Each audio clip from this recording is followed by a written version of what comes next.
Hello, we're on the second part of this Detroit Times Saturday, Tuesday, September 27th, 1927. And as you can see, well, not only is there a shadow because it's dark out now, and I don't have the backlight of the day to lighten the scene. You can see Detroit Evening Times. Luncheon hour at Women's Exchange draws representative gathering. I really don't like the shadow, but whatever. I don't think I'm going to read this whole thing because why? The Women's Exchange was humming yesterday with a representative gathering of the social set at the luncheon hour. Mrs. Alfred Wilson, the former Miss John Dodge, was there looking very smart and black.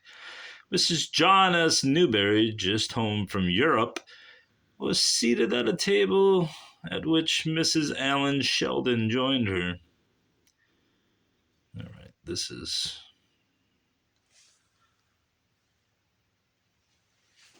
insufferable. We shall look at this, though. The special luncheon, main dining room, $1 at the Detroit Leland Hotel. It is unprecedented for a new Detroit hotel to enjoy the popularity that has come to the Detroit Leland, but easily understood when you know the values given. The special luncheon is pleasing travelers, local business people, and shoppers daily, and in increasing numbers. There's Hanes, or Heinz. There's Hudson's, the big department store, minus my shoe.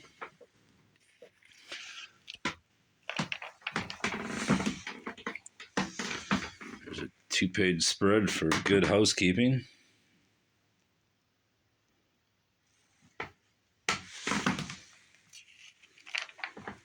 Which shall be skipped over. Japan to seek arms meet. Dr. Reed shoes. Colonial Credit department store. Growing children. Farmer woman in Oklahoma wanted 50,000 skinny men. Deaths. There's no way I'm reading that from this far away. Or births. Just too small. Hearst Trophy awarded. Randolph Hearst, I assume, was the owner of this newspaper at the time. There's the other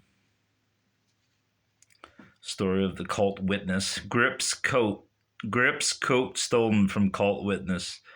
Ruth Bamford Reed, one of the state's star witnesses in the suit to dissolve the House of David colony at Benton Harbor, reported the loss of 2 grips, her coat and hat today.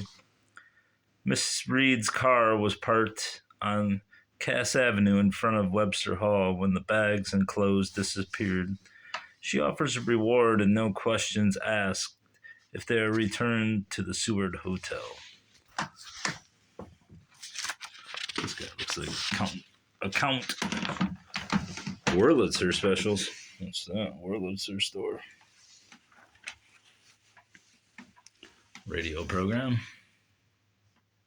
Convict ship. Leaving Detroit forever. Convict ship. Last day Sunday. What does that mean? Free coal. Teeth. Dr. Robert McDonald.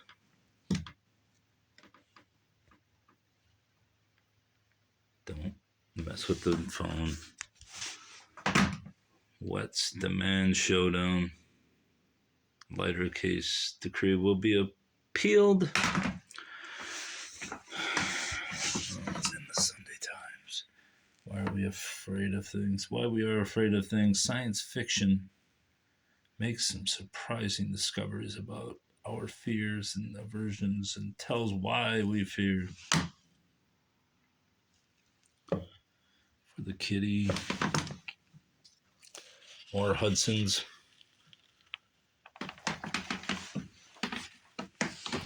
Woodrow Wilson.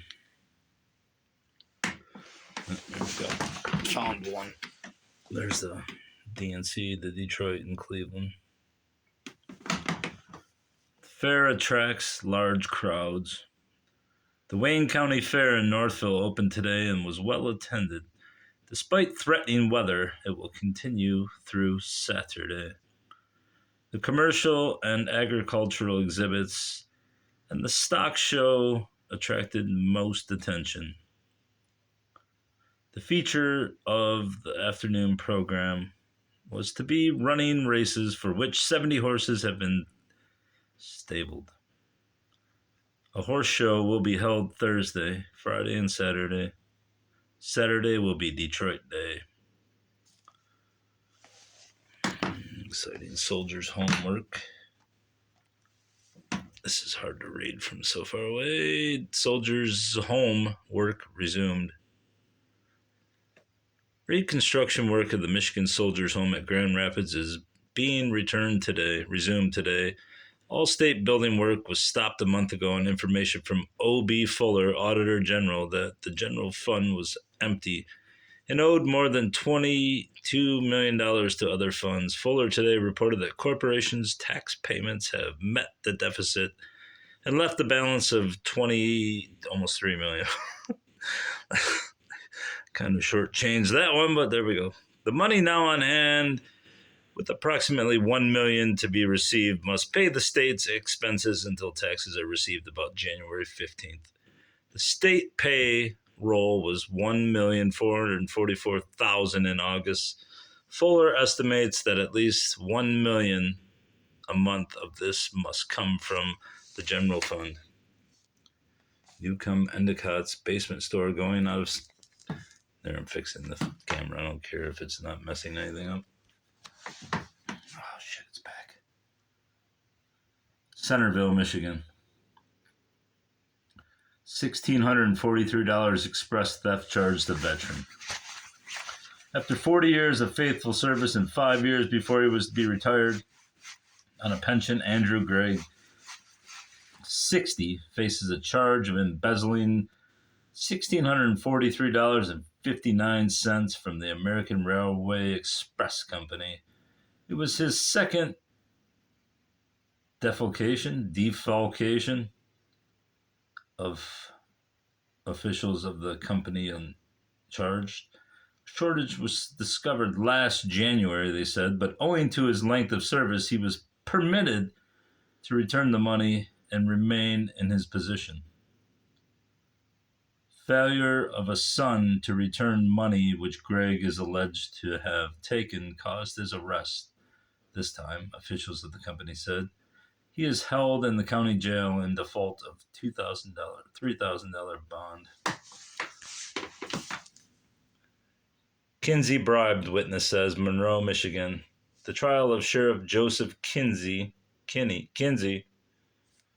charged with lax law enforcement and collusion. I'm honestly not this bad at reading. I'm literally sitting 3 feet away trying to hold this over and read. And collusion with bootleggers was to be resumed today at yesterday's session of court. Roland Wilson, a Monroe rum smuggler, testified he had never paid hush money to any officer, but that $100 paid his attorney, William Haas, was split between the sheriff, 2 deputies, and the lawyer. Wilson said he paid Haas a $200 fee last January and was released with another runner a few hours later without a court trial. The 17th annual Surgeons Plan Public Talks. This sounds exciting. I'm not even reading that. Walter T. Sewell for councilman. American Upholstery and Manufacturing.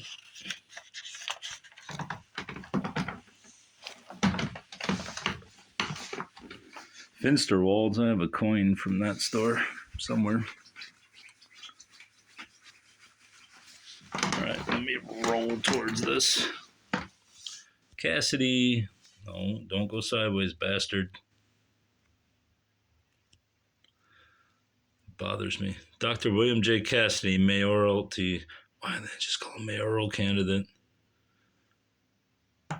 Today, in a statement, ridiculed the suggestion of Mayor John W. Smith to resubmit the wider Woodward proposal to another vote of the people. The mayor's proposal to resubmit the widening of Woodward Avenue to another vote is absurd and asinine. It constitutes a grave insult to the intelligence of the electorate of this city, said Dr. Cassidy. Great Detroit is visioned. A Detroit of 3 million population in 1937 with radial subways, 100-story buildings, a beautiful civic center, and a city rid of political hokum was forecast by H. Esselstyn, candidate for mayor and former DSR commissioner, before a gathering of real estate men at 1100 Michigan Theater Building last night. I am for planning ahead.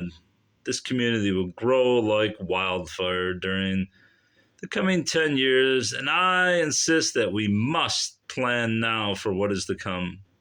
We must prepare to house, feed, care for in a healthy manner, clothe, give light, work, air, recreation, transportation to and from their labors, and numerous other things in a city of 3 million.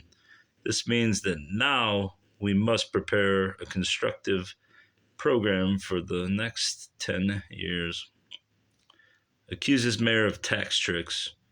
Joseph A. Martin, candidate for mayor, last night accused Mayor John W. Smith of boosting Wayne County's assessed valuation so he could get credit for lowering it. Martin delivered a campaign speech before members of the Mack Avenue Business Club. In the assessed valuation trick, the present holder of the position I seek was guilty of chicanery of the worst sort, Martin declared. Mayor tells of savings. Don't you go sideways on me again. Why does this have to happen? Just go straight so I can get on with my life. No, please. Mayor tells of savings. Other candidates for mayor are handing out a lot of drivel, but not one of them has taken a definite stand on any important civic issue.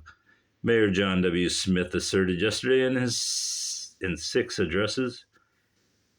He reviewed his own record, citing savings of millions in paying costs and his fight at Lansing for higher workmen's compensation. Mayor Smith and H. Esselstyn clashed at one meeting, the mayor accusing the former DSR commissioner of being in the pay of wider Woodward propaganda. Esselstyn, Smith said, was being paid to appraise property on Woodward. Esselstyn replied that he never contemplated being, and never expected to be employed by the Woodward Avenue Improvement Association or in any way connected with that organization.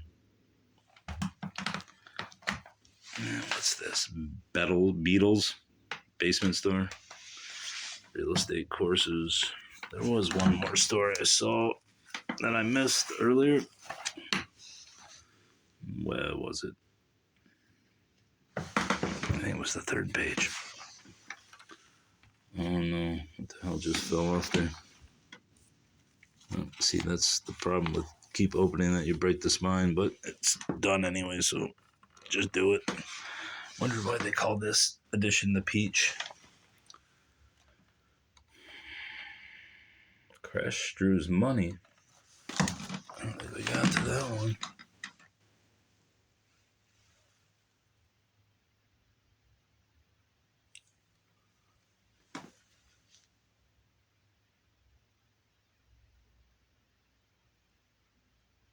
an armored truck owned by the Brinks Express Company and carrying $10,000 in cash, was struck by a streetcar at Gratiot Avenue and Russell Street yesterday.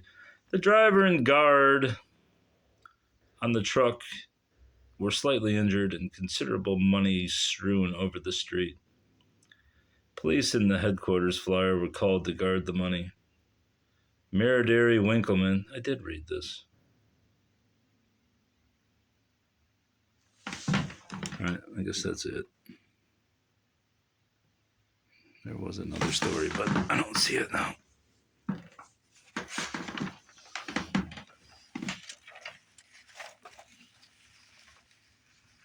I don't see it. Maybe that was it. Injured, narrow escape, injured in fire. Mrs. Earl Carroll, wife of the theatrical producer, now serving in term, and now it's not. That's Atlanta. All right, bye.